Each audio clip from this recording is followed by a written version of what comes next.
Hello together. Nordic Semiconductor provide us a new developer kit. It's for the nRF54LM20. You can already order it at the Geeky or Mouser, and it's for the nRF54LM20 family. There are two versions, the A and the B SoC. We will take a look at the difference and also what the developer kit provide us, and compare it also a little bit with the XIAO nRF54LM20A. Later we also try a Blink example on the board, but first let's start with the unboxing.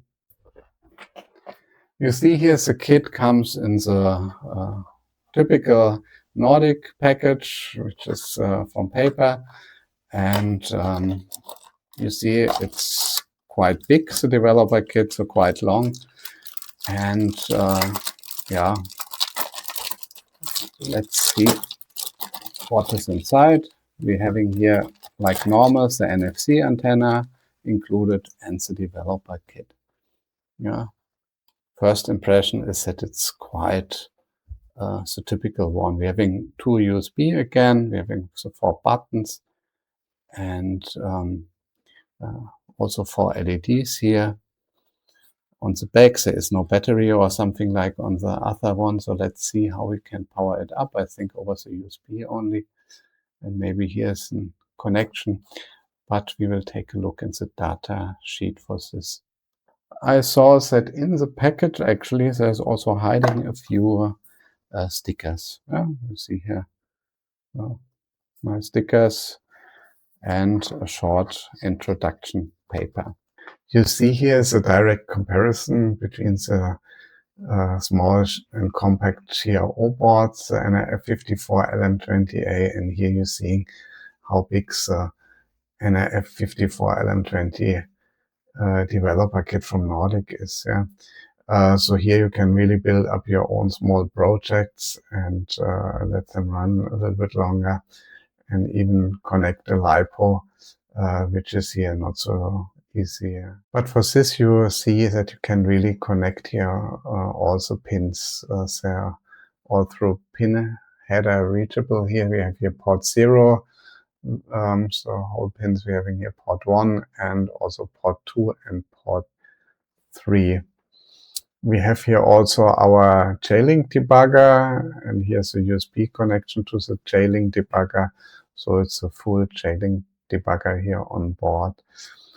And also we have here a USB port which we can connect directly to the nRF54LM20.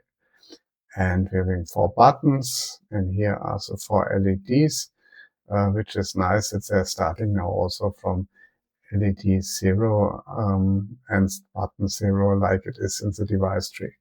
Here's the NFC connection. Here is the on-board antenna, and you can connect here also for measuring, I think, external antenna. We are having here also the power management ICs, the NPM1300, but there is no direct connection pins for a LiPo or something.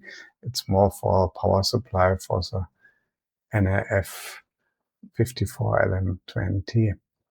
Then we're having here for measurement a few pin headers for the power measurement, and also here is a debugger out, so we can use this one also, just the developer kit, as a debugger for another chip, for example. There are 2 versions from the nRF54LM20. There's the A version and the B version. They're having both the same main CPU and having 2036 kilobyte non-volatile memory, and also 512 kilobyte RAM. Both USB port. The difference is an Exon NPU, so numeric processor unit, which is mostly interesting for edge AI. And for first tests, this difference is anyway not important, but the board target must match the SoC variant. So after the unboxing, the first test will be connect the developer kit over USB, then select the correct board target and build a blink example and flash it to the board and check if the LED are blinking. The first test is now to connect the module to the USB port and see if the device appears in Visual Studio Code. We have to make it on, of course, here. And we see that we're having here the connected device. Yeah. Now let's create a new application. We may copy a sample. I use the 3.4 SDK. Choose Blink, and I'm taking the Zephyr sample. Yeah. And I call it nRF54LM20 DK.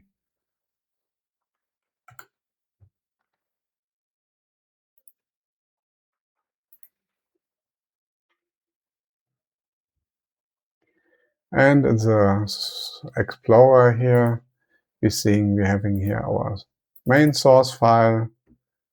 There's a LED is then blinking, just using LED 0.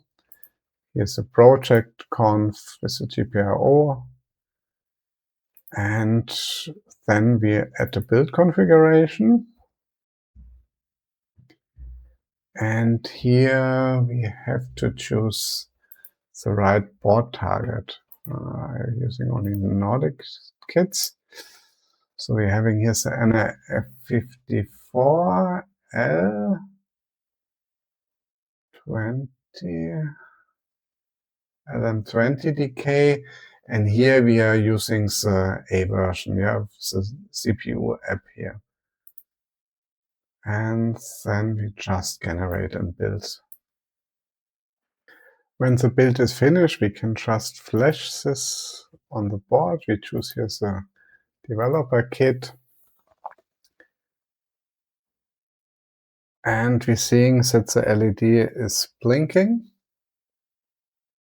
Now let's add a second LED. Let's take LED 3.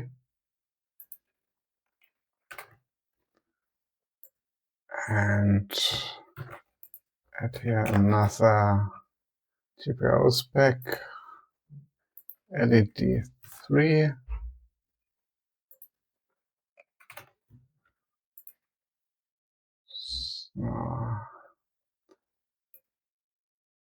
And first we have to configure it.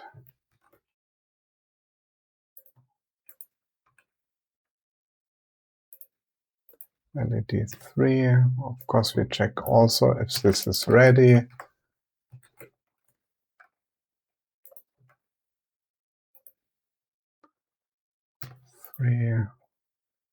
And then we toggle this LED also.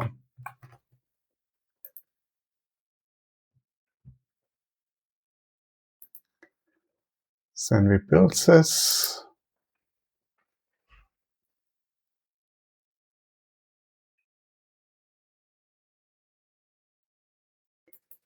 And flash this on the board.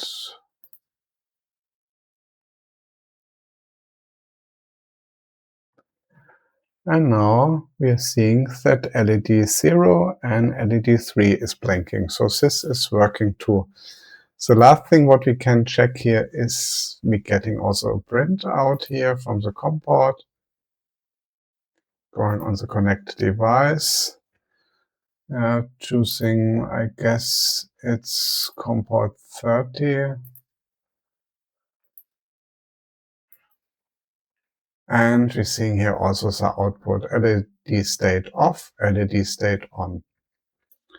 So it's a quite nice first impression from the nRF54LM20. We have here a really developer kit where we can control all the pins through the pin header. And we have here the JLink debugger, so we don't need the bootloader for debugging and programming, which can have an advantage. Where I prefer the XIAO actually is that it's much smaller for project, and also here is a little bit more difficult to power it with the external power supply. For this, when you're looking in the documentation, you can do a standalone here directly through the external VDD here. It's jumper P14, but when you do this, then even you have to move a resistor here, and then the LEDs are not working anymore. And also the debugger, of course, an external flash. And we cannot connect an external LiPo on the NPM 1300. On the developer board from the nRF52 that was all included, which was quite nice. Here, not. But for a developer board, it's quite good. And we have, and for this use case, we're having the XIAO board. The price also, of course, a little bit different. The XIAO nRF54LM20A cost only €10 without the sense, without the additional sensor, 9-axis sensor. And here, this cost, I don't know, $40 or $50 around. Yeah, but still gives us a lot of possibilities, and I'm happy that there's also now a developer kit from Nordic for this kind of SoC. See you in the next video.